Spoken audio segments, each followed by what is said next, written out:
فرعون ایسا متکبر شخص تھا، اپنے آپ کو خدا کہلواتا تھا، لیکن ایک دن اس کے ماننے والوں نے کہا کہ ہم تجھے رب العالمین تو مانتے ہیں۔ وہ بھی بہت بڑے کافر تھے۔ ان کا طریقہ دیکھیں کہنے کا، ہم تجھے خدا تو مانتے ہیں لیکن تم بارش کیوں نہیں نازل کرتا؟ اللہ تبارک و تعالیٰ تو بارشیں برساتا ہے اور تم بارشیں نہیں برساتا، اس کی کیا وجہ ہے؟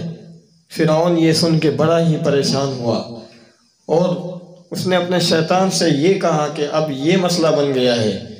تو اس شیطان نے کہا یہ تو کوئی مسئلہ ہی نہیں ہے۔ اس نے کہا وہ کیسے؟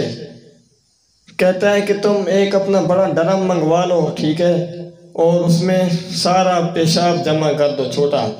تو فرعون کہتا ہے اچھا اس کے بعد پھر کیا ہوگا؟ اس نے کہا کہ کوئی وال لگا کے، ٹوٹی لگا کے اس کو کھول دینا، فول کھول دینا، تو وہ زمین گیلی ہو جائے گی اور پانی بھر جائے گا۔ فرعون نے کہا یہ ٹھیک رہے گا۔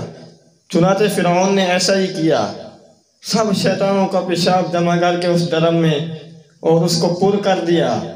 پھر جب ٹوٹی کھولی تو ادھر سے تو پیشاب تھا، تو زمین تو گیلی ہونی تھی۔ تو پھر جب فرعون لوٹ کے واپس گیا تو اس نے کہا کہ سناؤ بارش آ گئی ہے؟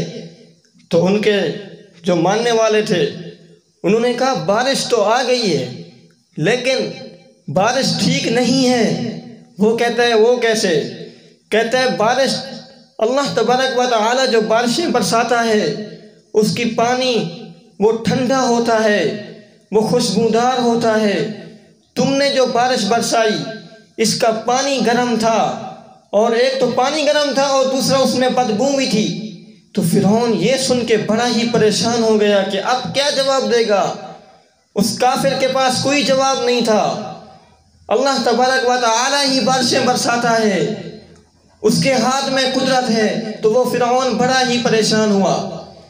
اب اس نے اپنے شیطان سے مشورہ کیا کہ اب کیا کیا جائے؟ اس شیطان نے کہا تو بڑا لعین کافر ہے، ہم پہ پیشاب کرتا ہے، پھر ہم سے ہی مشورے مانگتا ہے، بارشیں برسانا تیرا کام ہی نہیں ہے۔